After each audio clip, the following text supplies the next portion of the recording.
2.5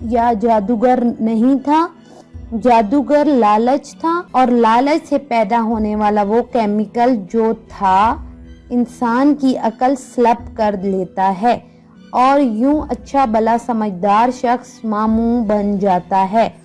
میں واپس زمین گھیرنے والے شخص کی طرف آتا ہوں۔ لالچ نے اس کی عقل بھی سلب کر لی، اس کی کیلکولیشن بھی غلط ہو گئی اور وہ مزید زمین کی لالچ میں اثر تک بھاگتا رہا۔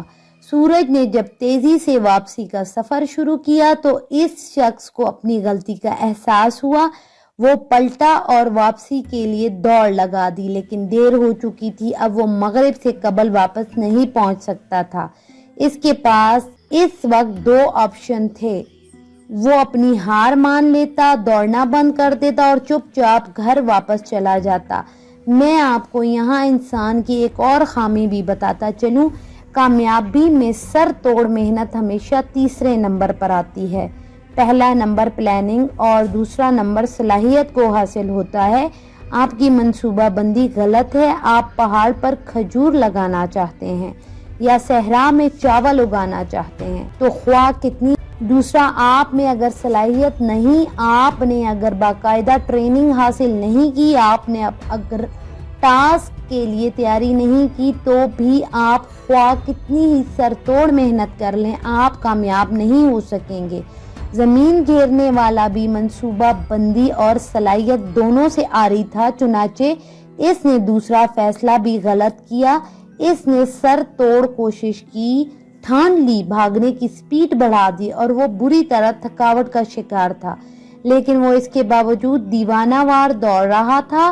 وہ وقت پر پہنچنے کی کوشش میں اپنی سپیڈ بڑھاتا رہا، یہاں تک کہ اس کے پھیپھڑے پھٹ گئے اور اس کے منہ سے خون جاری ہو گیا، لیکن وہ اس کے باوجود بھاگتا رہا۔ وہ بالآخر بادشاہ تک پہنچ گیا، لیکن گول پر پہنچنے کے بعد اس نے لمبی ہچکی لی، زمین پر گرا، تڑپا اور اپنی جان آفرین کے حوالے کر دی۔ وہ زمین جیت گیا تھا لیکن زندگی ہار گیا۔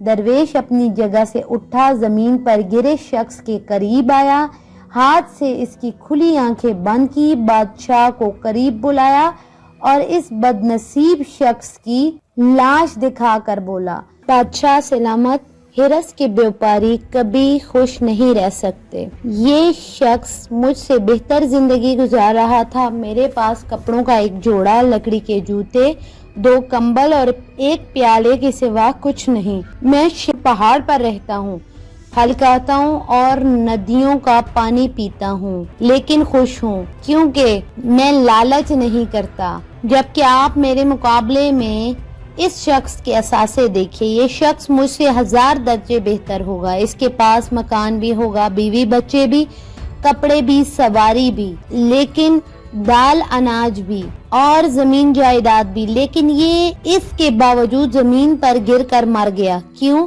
کیونکہ یہ اپنے اندر کے لالچی انسان کو قابو میں نہ رکھ سکا۔ یہ دیوانہ وار خواہشوں کے پیچھے بھاگتا رہا۔ یہ کبھی کسی کو درخواست دے دیتا اور کبھی آپ کو عرضی بھجوا دیتا۔ قسمت نے یاوری کی، اس کی لاٹری نکل آئی۔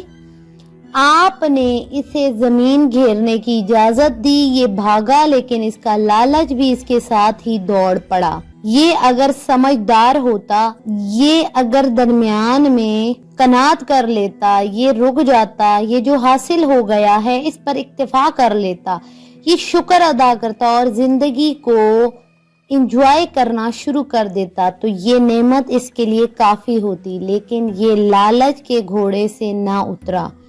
یہ بھاگتا رہا یہاں تک کہ لالچ نے اس کی جان لے لی۔ درویش نے لمبی سانس لی اور بولا، بادشاہ سلامت، ہرس اور خوشی دونوں سوتنے ہیں، یہ اکٹھی نہیں رہ۔ اگر خوش رہنا چاہتے ہیں تو آپ کو لالچ کو طلاق دینا ہوگی، خوشی خود بخود آپ کے گھر میں بس جائے گی۔ لیکن اگر آپ یہ لالچ کے گھوڑے پر بیٹھ کر خوشی کی تلاش میں سرپٹ بھاگتے رہے تو آپ کا انجام بھی اس شخص جیسا ہوگا، آپ بھی عبرت کا رزق بن جائیں گے۔ اور بادشاہ آ گئے، اس نے گلوگیر لہجے میں عرض کیا، جناب بادشاہت ہرس کی دلدل ہوتی ہے، آپ بادشاہ ہوتے ہوئے خود کو لالچ سے کیسے بچا سکتے ہیں؟ درویش نے کہا لگایا اور فرمایا، اختیار میں اضافہ بادشاہوں کی ہرس ہوتی ہے، اور جو بادشاہ زیادہ سے زیادہ اختیارات حاصل کرنے کی کوشش کرتا ہے، اس اختیار میں اضافہ اس میں اور زمین پر پڑے اس شخص میں کوئی فرق نہیں ہوتا۔ آپ اختیارات سمیٹنے کی بجائے اختیارات بانٹنا شروع کر دیں، آپ کو خوشی مل جائے گی۔ مزید اچھی کہانیاں اور پوئٹری کے لیے ہمارے چینل ایش ڈائری کو سبسکرائب کریں، ویڈیو کو لائک کریں اور زیادہ سے زیادہ شیئر کریں، اور کمنٹ سیکشن میں اپنی قیمتی رائے کا اظہار ضرور کریں۔ شکریہ۔